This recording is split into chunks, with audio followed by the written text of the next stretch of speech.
If you have some big follow-ups coming in your real estate business, here are 4 tips that can actually help you nail the call and be the one to get it under contract. Quick context, 80% of all deals that happen in the real estate market come from follow-ups. So it's safe to say, if you want to make more money, you need to get better at follow-ups. I've generated over $1 million for myself in assignment fees since 2020 and over $3 million in the last 2 years for other real estate professionals just by teaching them the art of communicating with sellers through these tips I'm about to give you. Tip number 1. Fix your intro. The words, "I was just following up with you," shouldn't even be a part of your vocabulary. Instead, we need to ask an open-looped question that makes them actually want to respond and not give you a robotic answer.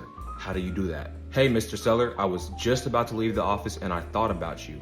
How are things and where are things at with you and the property? What did I do?" I told them, "Hey, I was thinking about you," which will naturally release oxytocin in their brain.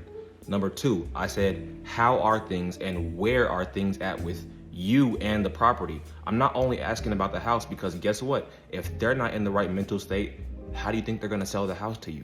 Showing consideration that you actually care about them goes a very long way. Number 2, you need to speak authentically. Sellers can hear the desperation if you're just so hungry and thirsty to get the deal under contract. Instead of treating them like somebody with a check for you, treat them like a family member who has a problem that you're trying to help and do everything in your power to solve. Number 3, if you even did things right on the first phone call, there should be some form of report that you have that you can use on this next call. So we're gonna take a few sentences before we get into numbers to actually talk to them about something they told us before, whether it be kids or their job or whatever. Just ask them, "Hey, the job hasn't been treating you too bad, have they? The kids haven't been getting on your last nerve." Like saying something like that to make them know that you actually listened to the last time they talked and they're like, "Wow, this guy actually pays attention."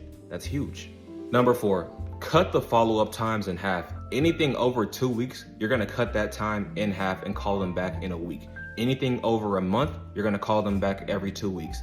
They don't have a post-it note on their fridge saying, "John's gonna call me back on this day." They don't remember. You need to make sure you're top and forefront of their mind. Just in case anything changes, you're the first one that comes to mind, because if there's somebody like me in your market, I'm calling them every single week. And who do you think they're gonna remember more? The person they had one conversation with 2 months ago, or the person that's called them every single week to check in on them and the property? That's all the time I have right now. Save this video, follow for more value.